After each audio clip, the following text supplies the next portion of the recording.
Mīļie Latvijas Kristīgā radio klausītāji, Dieva bērni visā Latvijā, brāļi un māsas Kristū.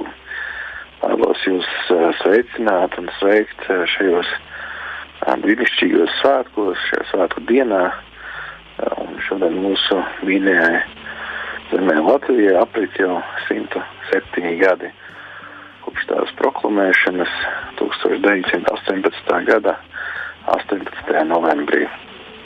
Šī diena nav tikai mūsu valsts svētki, tā ir diena, kad mēs kā Dieva ļaudis pieminam viņa darbus, viņa uzticību un viņa žēlastību, kas glābus un vadījis mūsu tautu cauri gadsimtam, kurā pieredzēts gan gaisma, gan arī, protams, tumsa.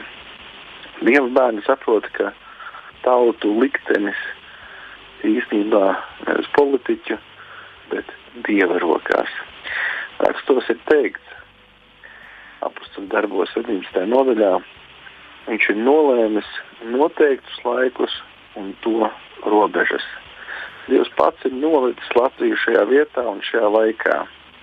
Un Dievs ir nolicis arī tevi un mani tieši šajā paudzē.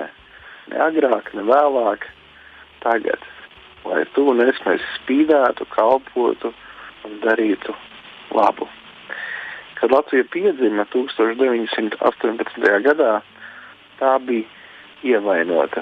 Pirmais pasaules karš bija izpostījis mūsu zemi, vairāk nekā 800,000 Latvijā dzīvojušo bija bēgļu gaitās.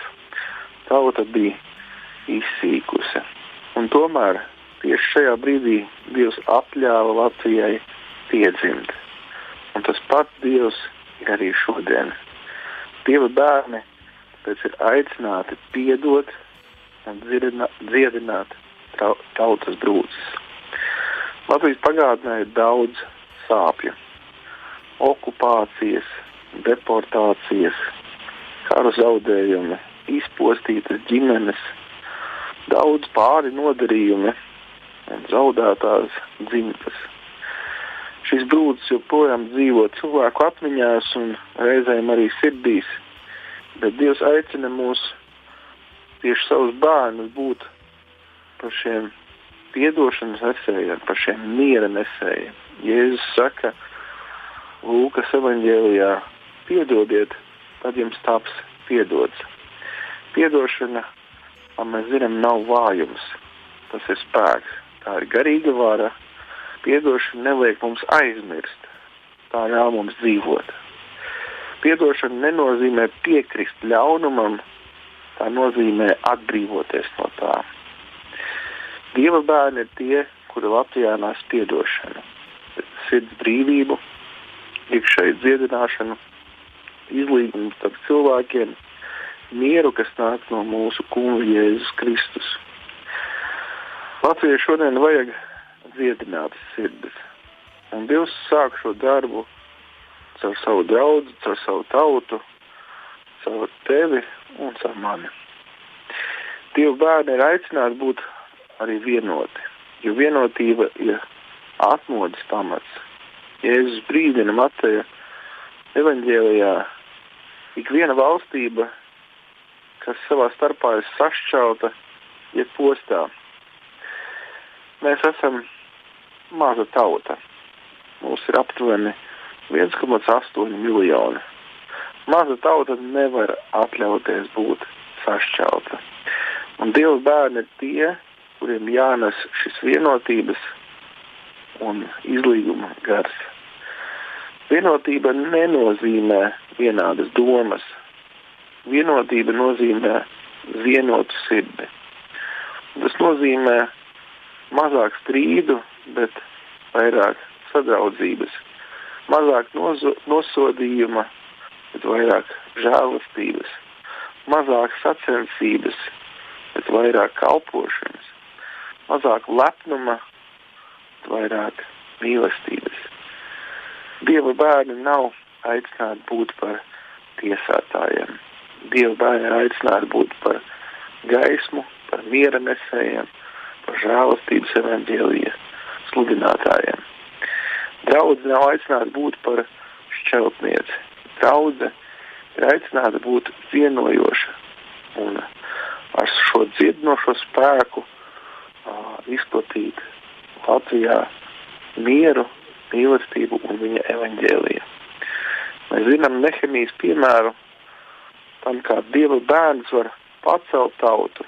Kad Jeruzaleme gulēja drupās, Dievs aicināja vienu cilvēku, lūdzēju un kalpotāju Nehemiju. Par viņu teikts Nehemijas grāmatā, kad es dzirdēju šīs lietas, es apsēdos un raudāju un lūdzu Dievu. Nehemija jūta tautas sāpes, lūdza par tautu, piedeva, iedvesmoja vienotību un ar Dieva spēku atjaunoja to, kas bija drupās vairāk nekā 140 gadus. Tādu cilvēku Dievs meklē, es ticu, arī Latvijā. Dieva bērnus, kuri ir gatavi lūgt, piedot, dziedināt, celt un būt gaisma savā draudzē, ģimenē, savā ciemā, savā pilsētā un visā mūsu zemē.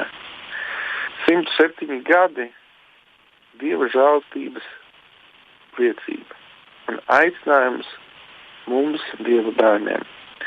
Šajos 107 gados Latvija ir dzimusi brīvībā, atkal kritusi tumsā, izsūkta no spēka, izklīdusi pasaulē un atkal atjaunota un arī piedzīvojusi atmodu.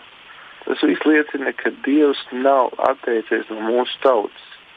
Bībele saka psalmos, svētīgi ir tauta, kurai tas kungs ir par Dievu. Bet šodien šie vārdi runā īpaši skaidri. Lai Latvija būtu svētīta, Dieva bērniem jābūt vienotiem, piedodošiem un mīlestības pilniem. Un noslēgumā vēlos beigt ar lūgšanu.